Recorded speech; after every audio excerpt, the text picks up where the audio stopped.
Meus irmãos, a paz do Senhor, vamos abrir a nossa Bíblia no primeiro livro de Reis, capítulo número 17. Capítulo 17. E iremos continuar a leitura deste capítulo que iniciamos há dias, quando vimos como o Senhor levou Elias até junto do ribeiro de Querite. E vamos agora ler a partir do versículo 7. Lemos assim. E sucedeu que, passados dias, o ribeiro se secou porque não tinha havido chuva na terra.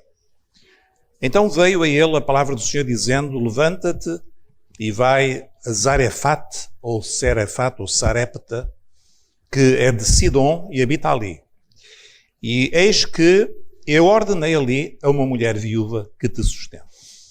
Meus irmãos, nós vimos que de facto, Elias tinha tido uma experiência maravilhosa com Deus quando o Senhor o mandou sair e proteger assim a sua vida da ira de Acabe e de Jezabel.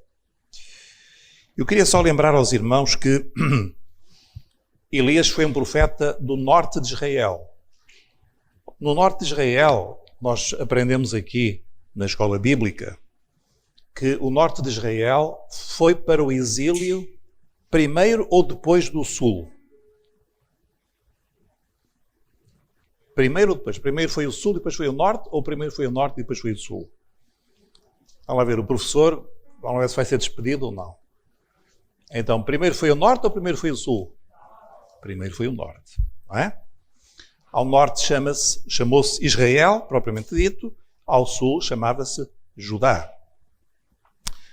De facto, Elias, no norte, ele teve contacto com um dos piores, se não o pior rei de Israel, chamado Acabe. O reino tinha-se dividido e logo o primeiro rei do norte tinha sido um indivíduo terrível, chamado Jeroboão. Mas, irmãos, Jeroboão era, assim, um escoteiro comparado com Acabe. Acabe era um indivíduo, de facto, terrível, porque ele conduziu Israel à idolatria mais grosseira devido à influência da sua esposa, chamada Jezabel. Ora, Jezabel tinha no seu próprio nome o nome de um ídolo, Baal.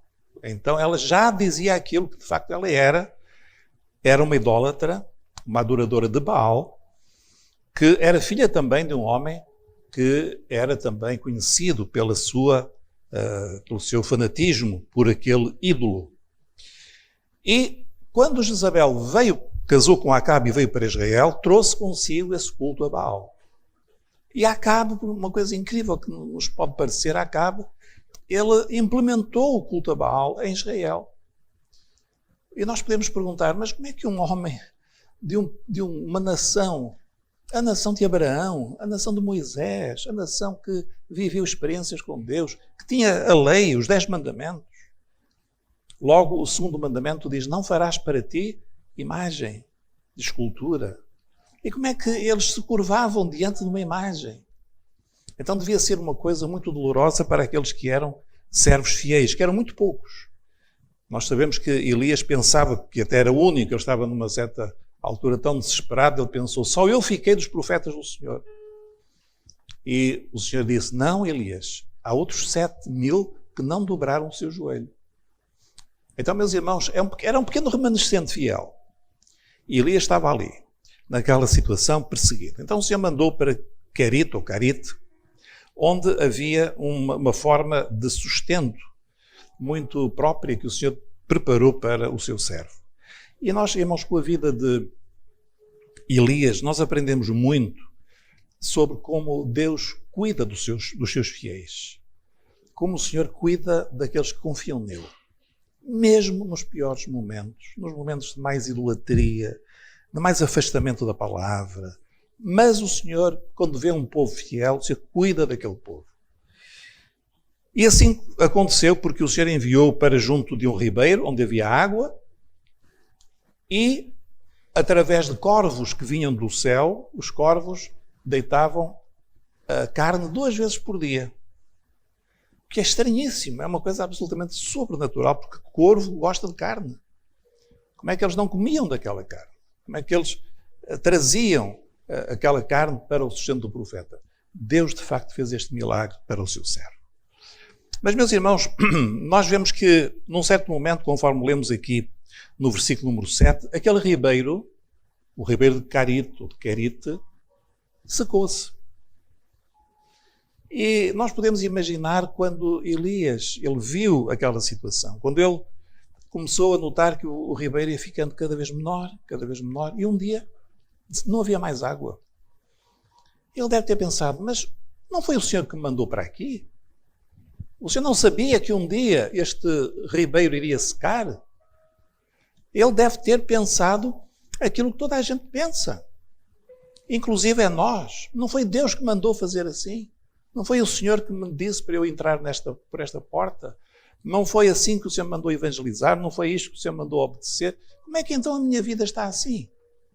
O ribeiro secou? Como é que é possível?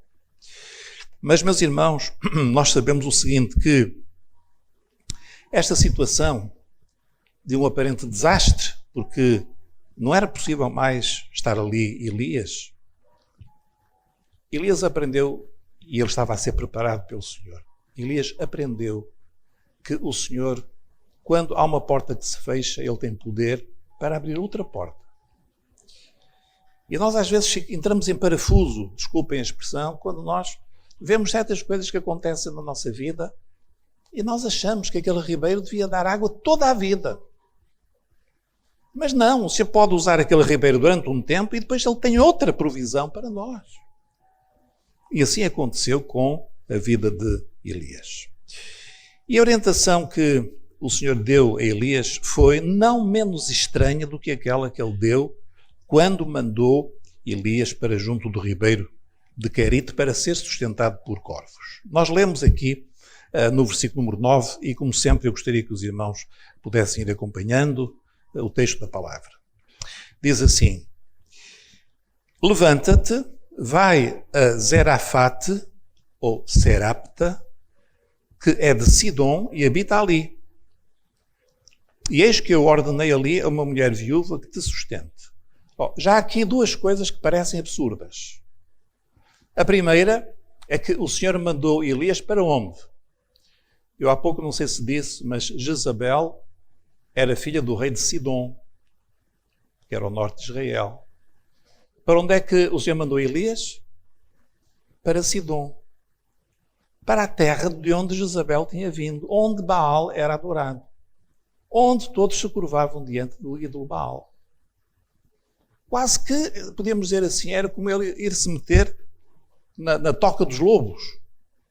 Mas seria possível, Senhor, tu mandaste-me para Sidom? Porque o Senhor podia ter enviado para Jerusalém, no sul.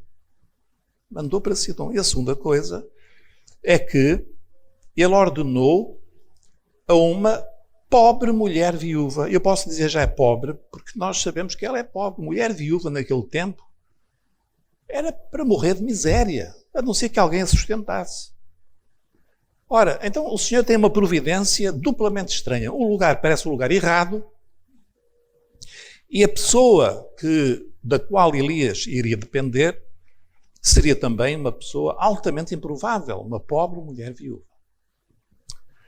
Meus irmãos, se nós queremos crescer na nossa vida espiritual, nós não podemos limitar Deus com a nossa razão, com o nosso entendimento. Nós temos um certo entendimento, e é bom, eu não estou a dizer que o Evangelho é irracional, não é isso que eu estou a dizer. Nós não podemos querer impor a um Deus sábio, um Deus poderoso, um Deus infinito, as nossas ideias. Então dizer-se, oh Deus, tu enganaste, não é para Sidom, deve ser Lapso. O Senhor deve ser enganado, é para Sul. No Sul é que eu tenho lá mais irmãos, um povo mais fiel. E não pode ser uma pobre mulher viúva. Deve ser a herdade de um homem rico, que tenha muita abundância para me sustentar. E às vezes, irmãos, nós falamos com Deus assim de uma maneira muito limitadora. Quando nós queremos mostrar a Deus como é que Ele deve agir e Ele faz as coisas mais inesperadas na nossa vida. Eu tenho algumas dessas experiências, eu tenho a certeza que muitos irmãos aqui também têm. Como Deus faz coisas estranhas. Para nós seria de facto assim quase que absurdo, mas como Deus escolhe caminhos diferentes daqueles que nós imaginamos. O que é que Elias fez? E nós sabemos, irmãos, que uma das grandes lições que Elias nos dá é a lição da obediência à palavra do Senhor.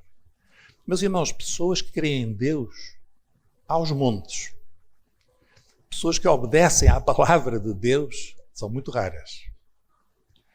Pessoas que gostam, que precisam de Deus e gostam de orar e clamar quando estão aflitos, isso aí há escarradas por aí fora. Pessoas a quem Deus diz, levanta-te e vai para ali, e eles vão e obedecem, são muito poucos. Mas o caminho da fé é esse. O caminho da fé é nós atendermos à palavra, à revelação do Senhor para a nossa vida. E é confiar que o que Ele tem para nós é o melhor. Embora nós possamos não entender, mas confiar que o que Ele tem é o melhor. E, meus irmãos, e nós vemos que Ele foi para aquela terra. Por acaso, o nome é muito interessante, porque o nome de Sarepta significa fornalha de fundição. Então nós já podemos imaginar que era um lugar, pelo nome, um lugar difícil. Fornalha de fundição.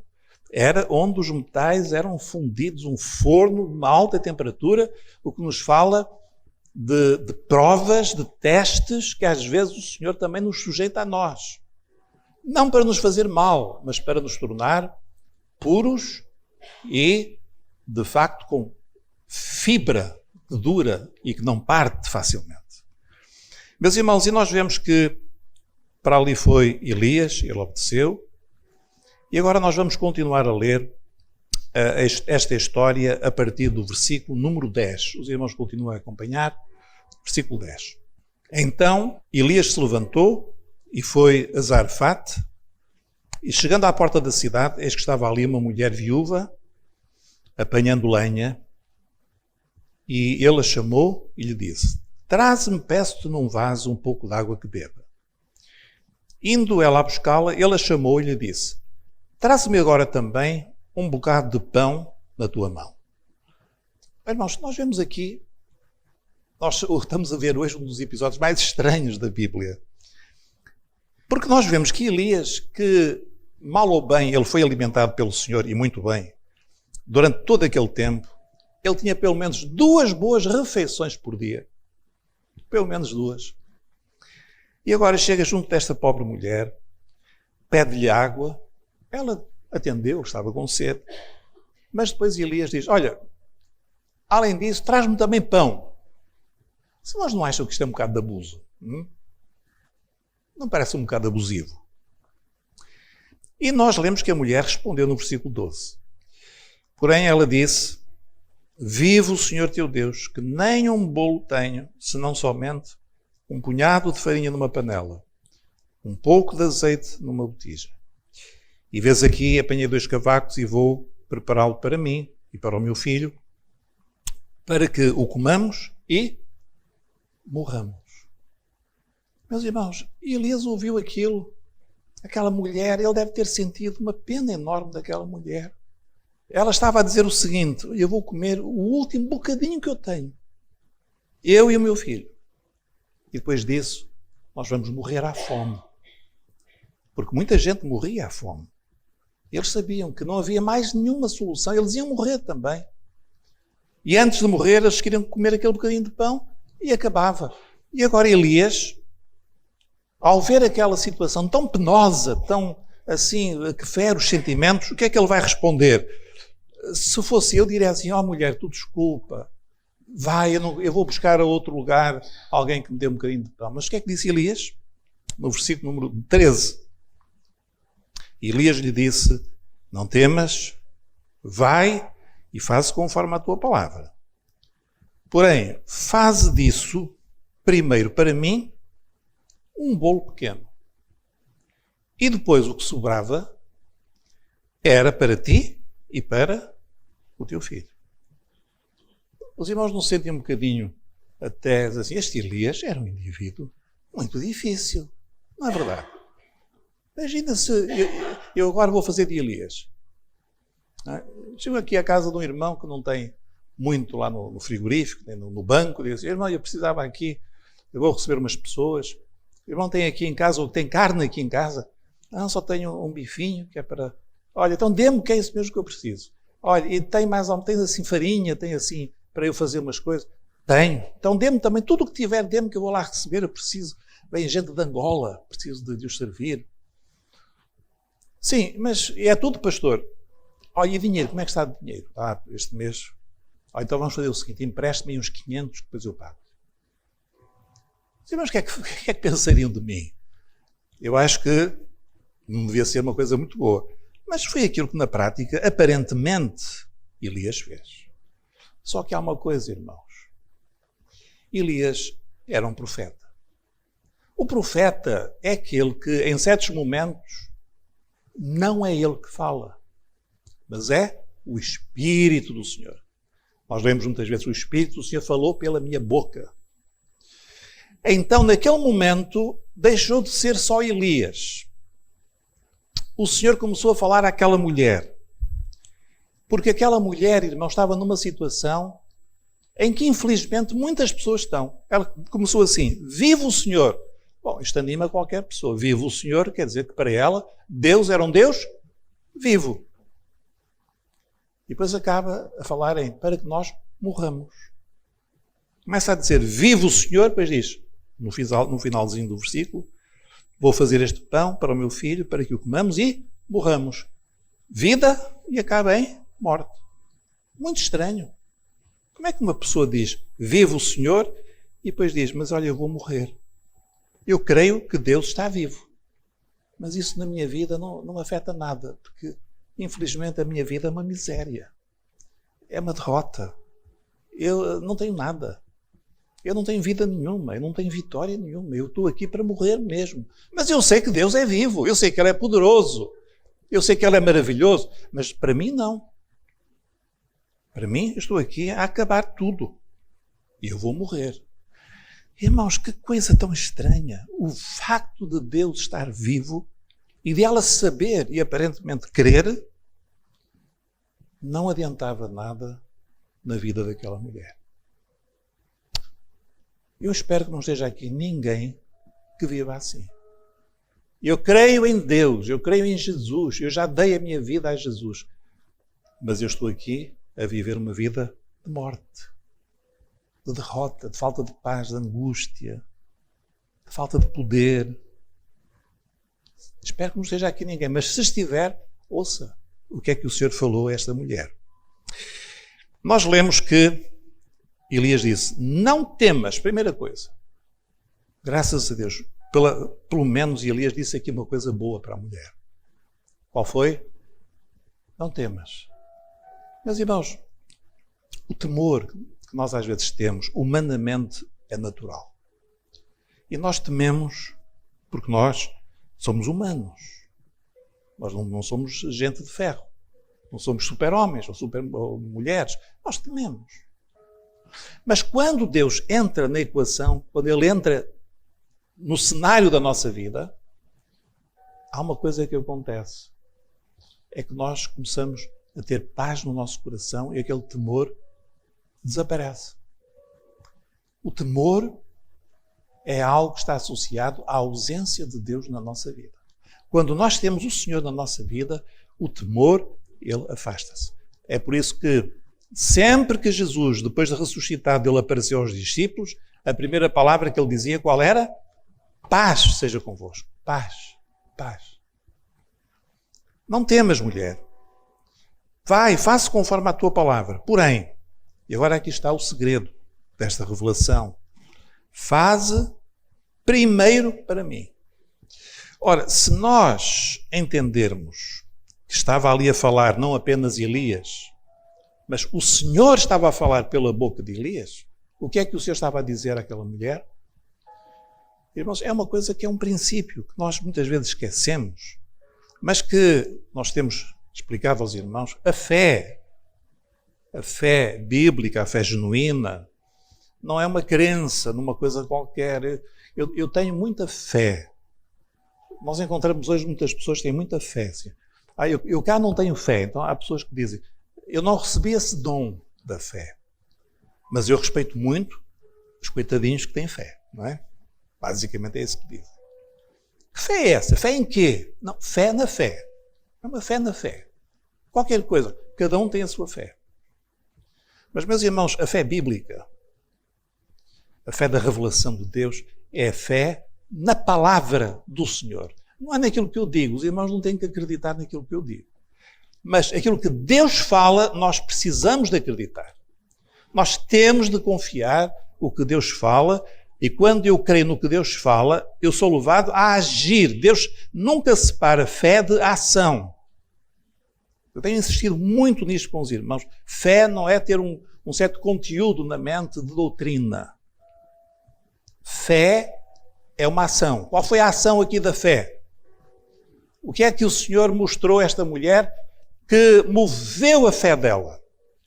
Como é que a fé dela se manifestou de repente? Ela sabia, vive o Senhor. Qual foi a orientação do Senhor para ela? Foi, faze primeiro para mim. Então, fé começa por este ponto. O Senhor tem de ocupar o primeiro lugar na nossa vida. Ele é Deus. Ele só tem um lugar na nossa vida. Ele é o Senhor, o Rei dos Reis. Ele não é um homem, ele não é uma religião, ele não é um passatempo religioso para ir aos domingos. Ele é o Senhor, ele quer ocupar o primeiro lugar na nossa vida. Alguém dirá, pastor, isso é muito radical.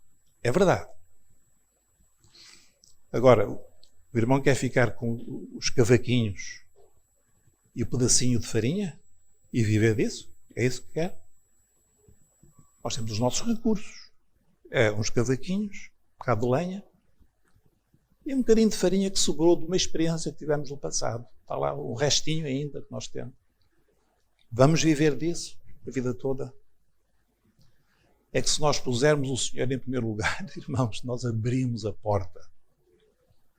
Não para um bocadinho de farinha, mas para os celeiros de Deus que estão cheios de farinha. Para toda a graça de Deus que Ele coloca à nossa disposição. Para todo o bem de Deus, todo o poder de Deus Ele coloca à nossa disposição, se nós lhe dermos aquele bocadinho de farinha que nós temos, que já nem dá nem para nós quase. Que se nós vivermos daquilo, vamos acabar por morrer.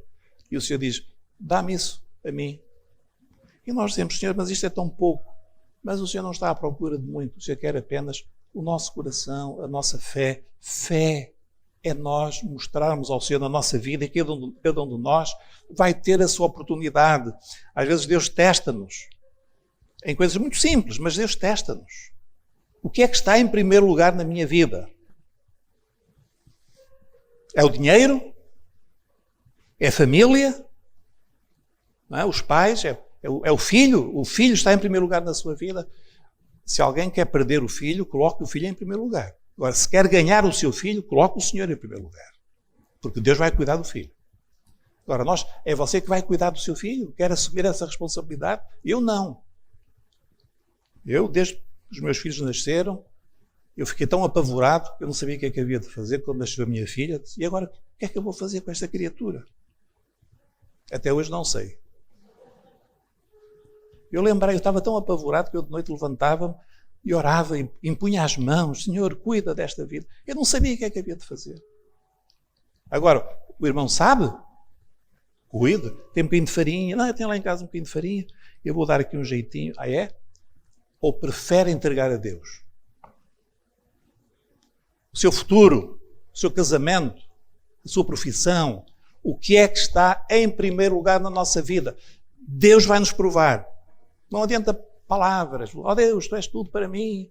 Tá? Vamos ver se é verdade. Mulher, faz primeiro um bolo para mim. Traz-me para fora. E depois faz para ti. Irmãos, e nós lemos que esta revelação foi acompanhada de uma promessa. No versículo número 14. Porque assim diz o Senhor Deus de Israel. Irmãos, reparem, a seriedade. Não era Elias que estava a falar, era o Senhor. Assim diz o Senhor Deus de Israel.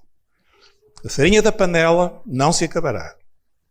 O azeite da botija não faltará. Até ao dia em que o Senhor dê chuva sobre a terra. Irmãos, reparem que eu falei de provação, mas eu esqueci-me deste aspecto, que agora vou completar. Sempre que Deus nos manda fazer alguma coisa, está associado a uma promessa de uma bênção. Sempre. Abraão, sai da tua terra. E qual foi a promessa? Sai da tua terra para uma terra que eu te mostrarei. O Senhor nem se dignou a dizer para onde era. Você disse, eu vou-te mostrar depois. E depois a bênção. Eu farei de ti uma bênção para todas as nações. Irmãos, sempre que o Senhor põe um bocadinho à prova a nossa fé, e são pequenos testes, coisas pequeninas, Ele tem sempre uma bênção associada, uma promessa. E a mulher, nós lemos no versículo número 15, esta palavra tão simples. Sabem o que é fé? É isto que está aqui. E foi ela e fez conforme a palavra de Elias. Pronto. E foi aqui que a vida dela mudou. Ela estava preparada para morrer, mas aqui a vida dela mudou. E foi ela e fez conforme a palavra de Elias. Louvado seja o Senhor.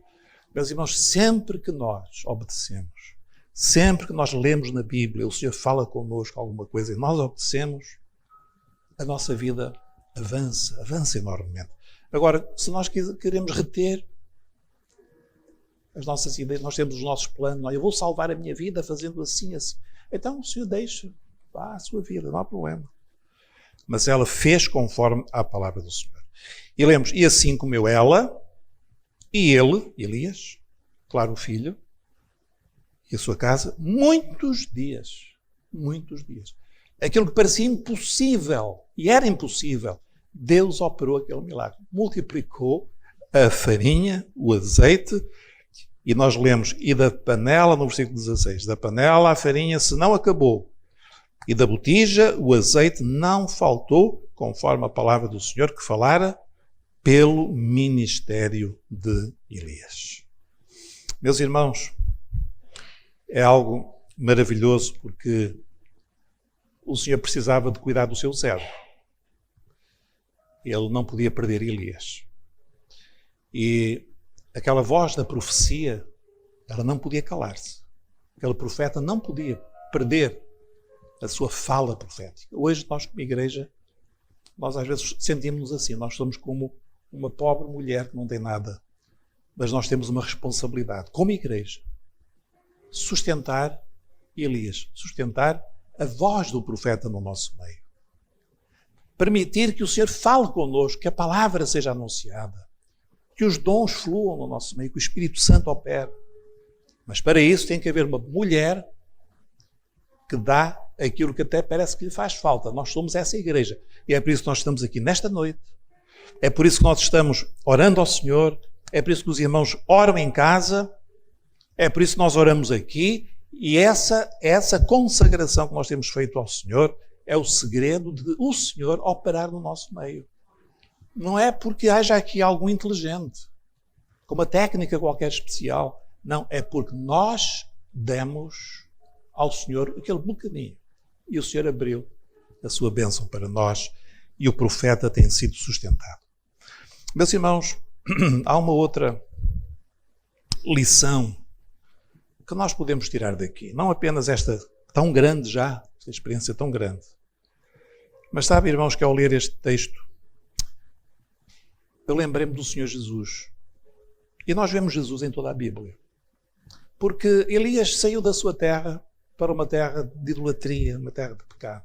Jesus também deixou a sua glória, a sua casa, para descer até nós, a este mundo. E Ele veio para nos tirar da morte. E deu-nos farinha e azeite. Deu-nos o pão da vida. A unção do Espírito Santo. A uma pobre mulher que nós éramos. E até ao fim dos tempos, o Senhor diz, eu estarei convosco todos os dias. Não se vai acabar nem a farinha, nem o azeite na casa do Senhor. Louvado seja o nome do Senhor. Para concluir, irmãos, querem ver uma consequência da fé desta mulher? Agora ela já sabia, vive o Senhor e eu também viverei. Não é vive o Senhor e eu morrerei, é vive o Senhor e eu viverei. O filho dela teve um problema e morreu. Uma doença. E nós lemos que ela ficou tão aflita que ela fez o seguinte, ela correu para o profeta. E fez o seguinte, nós lemos que Elias pegou no menino, tomou o menino para cima, para o quarto, onde ele habitava, e colocou na sua própria cama. Quer dizer, Elias não se deitaria enquanto o menino estivesse ali. Ele ia orar até o Senhor operar. Ele clamou ao Senhor, no versículo 20, e disse, ó Senhor meu Deus, também desta viúva com quem eu moro afligiste, matando-lhe o seu filho. E então, o que é que o Senhor fez? No versículo 22, e o Senhor ouviu a voz de Elias. E a alma do menino tornou a entrar nele e reviveu. Mas estão a ver a mudança na vida desta mulher? Agora ela não se resignou, olha, nós vamos aqui comer e vamos morrer. Irmãos, nós não podemos resignar-nos. Olha, a mulher foi ter com Elias e disse, Elias, o meu filho está assim, agora o problema é teu. Agora é teu. E Elias disse, então dá-me cá que eu vou tratar do assunto. Meus irmãos, quando nós começamos a buscar ao Senhor com fé, o Senhor começa a operar maravilhas. Nós não nos resignamos à morte, esse espírito de morte que reina neste mundo, nós não nos resignamos. Vive o Senhor e eu também viverei. Vive o Senhor e o meu filho viverá. E a mulher levou até Elias, Elias orou, Deus atendeu à oração e o menino viveu. E esta história termina como no versículo 23 com estas palavras. E disse Elias, vês aí? O teu filho vive. Aleluia. Começou, eu e meu filho vamos morrer. Vês aí, mulher, tu estás viva agora.